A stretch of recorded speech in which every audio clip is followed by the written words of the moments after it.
In the shadow of one of Africa's most modern cities, the sprawl of slums. Almost 2 million of Nairobi's 3 million residents are jammed into just 5% of the land. They've come from the country's rural areas. Tens of thousands have poured in from neighboring Somalia. And most ended up in slums like Matare, desperate, unsafe, unsanitary places that lack the most basic amenities. Poverty is so entrenched that families have lived here for 2, even 3 generations. So beautiful. That was the case with Jane Ngori, one of a small but promising community of former slum dwellers who found a way to escape. Ngori showed Jacqueline Novogratz around her new home recently. Novogratz heads the New York-based Acumen Fund, which invests private capital in entrepreneurial projects to help the poor, like the community where Ngori lives. I love You the can't color. just sit on it. This is so great. Fresh water, clean. Fresh water, clean. Scallions? Beans, spinach, onions. There are beans. A third-generation slum dweller, Jane Ngori has running water inside her home for the first time in her life. Then I open the tap. No struggling. No struggling. No buckets outdoors. Yeah. I have no stress. I have a kitchen. If I want to eat well, I can manage. So for stress, I don't have. Ngori, who is HIV positive, used to be a prostitute, but sewing classes opened up a whole new world. She began buying up old clothes to recycle into children's dresses that she now sells. This is beautiful.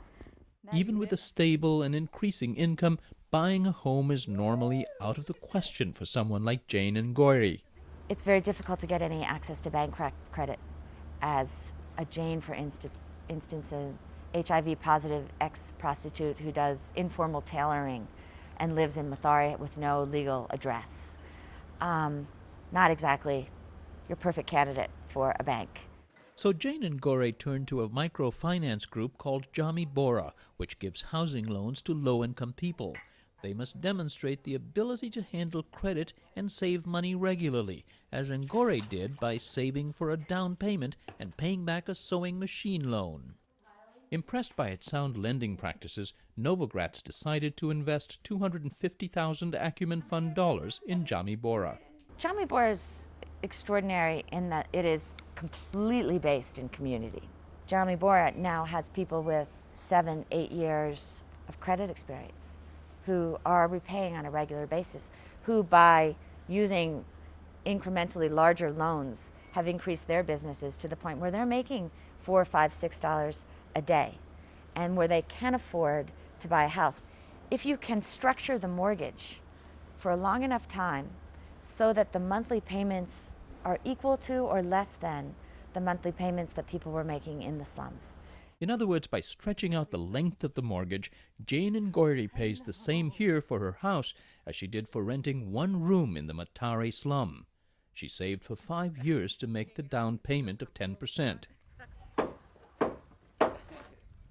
Her home is in the suburb of Kapute, a new development of affordable, ecologically friendly homes that Jami Bora built from scratch. Community members are helped by some engineering experts, but they do much of the building themselves. They even make the bricks and roof tiles here. This is our new town, the general layout plan. What we have a composite of 8 neighborhoods.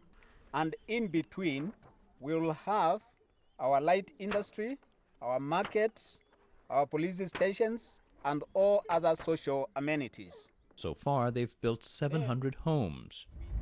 For all its successes, the town has far to go. The local economy is not yet able to sustain itself, and the road to markets in Nairobi is in bad shape. They hope such services and development will eventually come, especially if the government decides to help.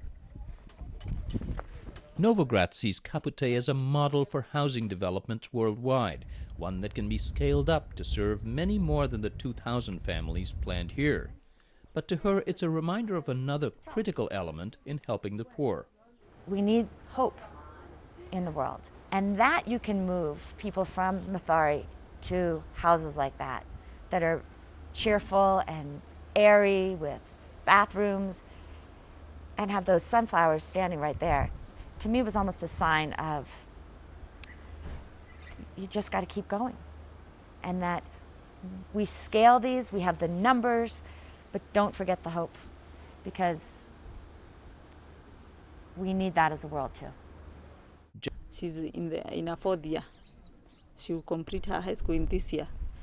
So, and she says she would like to become a doctor, a surgeon, and I hope she will.